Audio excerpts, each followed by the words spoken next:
Okay, we're back. God damn it, cameras, bro. I need a new tripod. We're back with the wrestling revival. Revival. This time with WWE is ruining the vision and no one cares. I don't know how they're ruining the vision, but let's see what he says. Alright, let's get right into it. The vision was supposed to...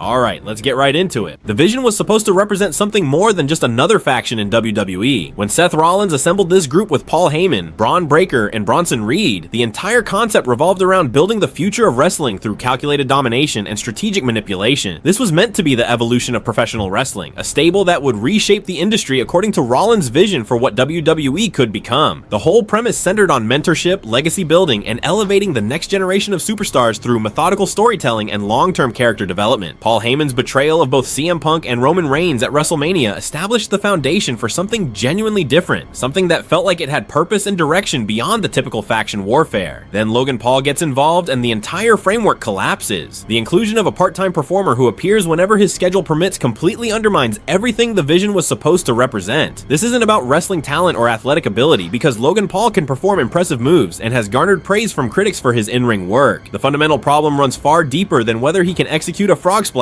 or deliver a decent match at WrestleMania. The issue centers on commitment, consistency, and what his presence communicates about WWE's priorities and creative direction moving forward. The vision was explicitly designed to showcase the future of wrestling through performers who would be there week after week, building storylines and developing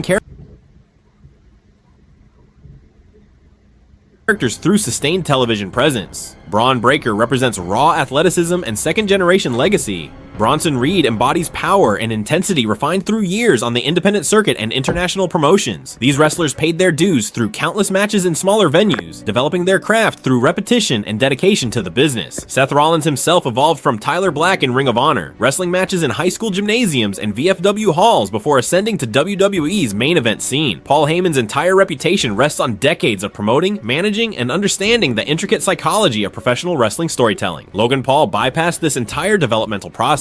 He walked into WWE with a massive social media following and a lucrative contract that reportedly exceeds $100 million over multiple years. Wrestling veterans like Baron Corbin have explicitly stated their frustration with performers who receive special treatment without earning their position through the traditional pathway. Corbin specifically mentioned his discomfort with outsiders arriving with metaphorical platinum spoons, getting immediate opportunities that full-time wrestlers spend years working toward. Seth Rollins himself criticized Paul's commitment to the business before they ever worked together, questioning whether someone who only appears occasionally can truly understand or respect wrestling culture. The part-time nature of Paul's schedule creates fundamental storytelling problems that directly contradict the vision's core identity. Wrestling factions require consistent presence to establish chemistry, develop internal dynamics, and maintain narrative momentum. When a stable member only appears for major premium live events or sporadic television episodes, the group loses cohesion and credibility. Fans cannot invest in relationships between characters when those interactions happen months apart. The emotional beats that make faction storytelling compelling require sustained development across weekly programming, not isolated appearances separated by lengthy absences. Logan Paul has wrestled 18 total matches throughout his entire WWE career, spanning roughly 3 years. During that time, he challenged for world championships against Roman Reigns and Cody Rhodes, competed in singles bouts with Seth Rollins and Kevin Owens, and eliminated CM Punk from the Royal Rumble. This represents the definition of special treatment, where someone working a minimal schedule receives opportunities that full-time performers struggle to obtain despite superior experience and dedication. The psychological message this sends to the locker room and to fans undermines the merit. Like who's been on the roster, aka the best example I could say, Jimmy Uso. Name holds value. Yes, it goes back to the follower thing, but at the same time, people want money, clicks, likes.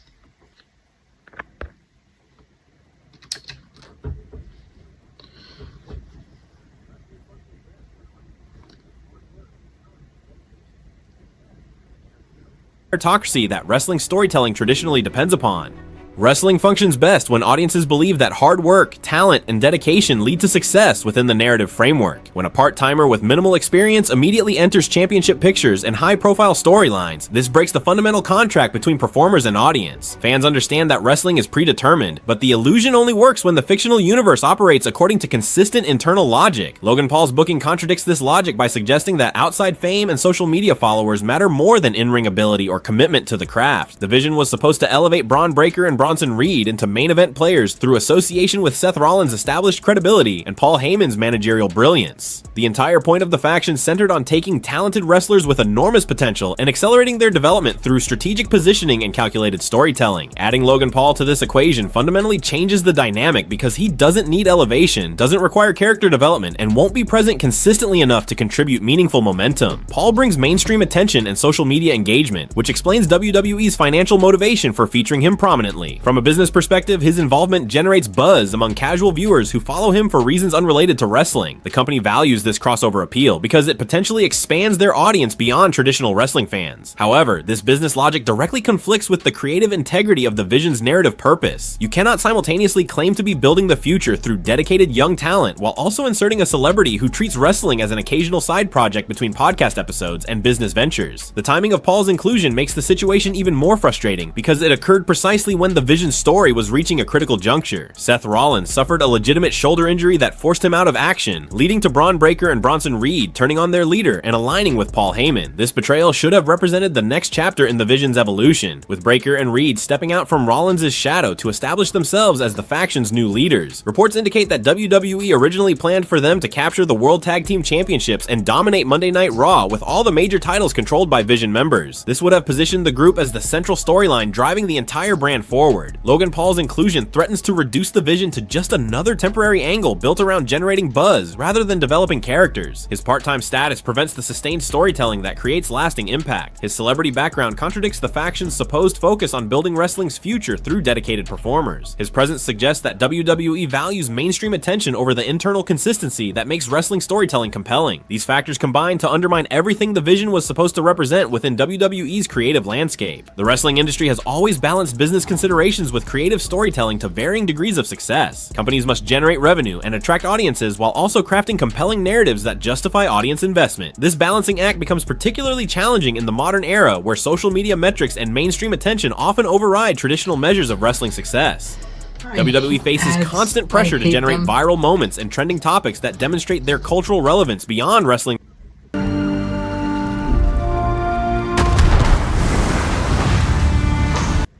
Traditional fan base. However, prioritizing these short-term metrics over long-term storytelling excellence ultimately damages the product's quality and alienates dedicated fans who value narrative consistency and character development. Wrestling audiences will tolerate occasional compromises when they believe the overall direction serves the story. They become frustrated and disengaged when companies repeatedly sacrifice storytelling integrity for temporary publicity that fails to create lasting value. Logan Paul's involvement with the Vision represents exactly this type of compromise where business considerations override creative logic. WWE sees opportunity to generate mainstream headlines and social media engagement by inserting a celebrity into an ongoing storyline. They calculate that Paul's outside fame will attract casual viewers and create viral moments that extend their reach beyond wrestling's core audience. This represents sound business thinking in isolation, but ignores the creative costs and long-term implications. The Vision was meant to be something more than just another faction cycling through WWE's programming. The concept promised to explore themes of legacy, ambition, and the inevitable corruption that accompanies absolute power. Seth Rollins' character as the visionary leader offered opportunities to examine how ideology becomes distorted when filtered through personal ambition. Paul Heyman's role as the manipulative oracle created possibilities for examining how advisors shape and corrupt those they serve. Braun Breaker and Bronson Reed represented the consequences of power concentrated in the hands of those unprepared for its responsibilities. These thematic elements required careful development through sustained storytelling and consistent character work. Adding Logan Paul to this mix doesn't enhance these themes or create new storytelling opportunities. Instead, his presence dilutes the narrative focus and introduces elements that contradict the established thematic framework. The Vision becomes just another vehicle for celebrity involvement rather than a serious exploration of power, ambition, and legacy within professional wrestling's unique storytelling format. Wrestling succeeds when it commits fully to its narratives and trusts audiences to invest emotionally and carefully craft.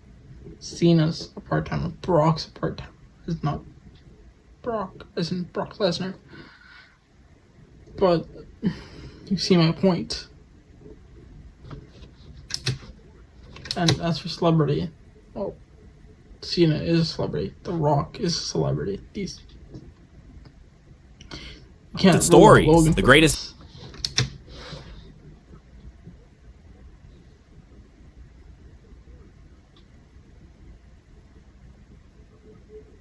angles in wrestling history worked because promoters and performers dedicated themselves completely to seeing those stories through to their natural conclusions. They resisted the temptation to compromise narrative integrity for short-term gains. They understood that building lasting stars and creating memorable moments required patience, consistency, and unwavering commitment to storytelling excellence. The Vision deserved the same level of commitment and dedication. Seth Rollins, Paul Heyman, Braun Breaker, and Bronson Reed had the talent and chemistry to create something genuinely special if given proper time and creative freedom to develop their characters and relationships. The faction's formation through Heyman's betrayal established compelling foundations. The eventual betrayal of Rollins created opportunities for natural character evolution. The entire framework existed to tell a multi-layered story about power, ambition, and the inevitable corruption that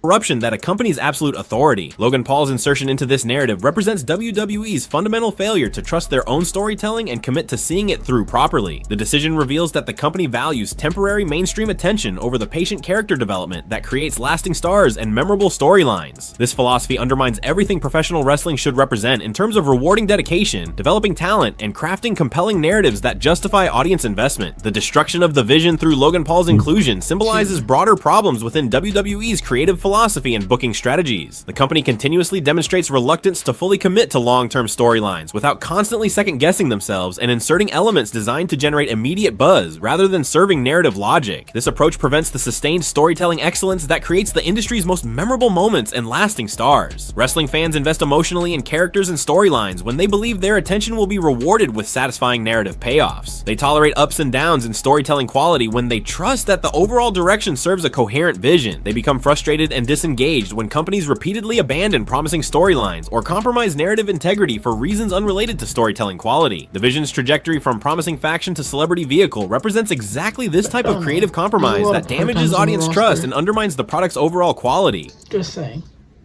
I'm not going to... A Logan Paul issue. Can't blame him for it. Well, that's it. The original video will be linked down below, as always.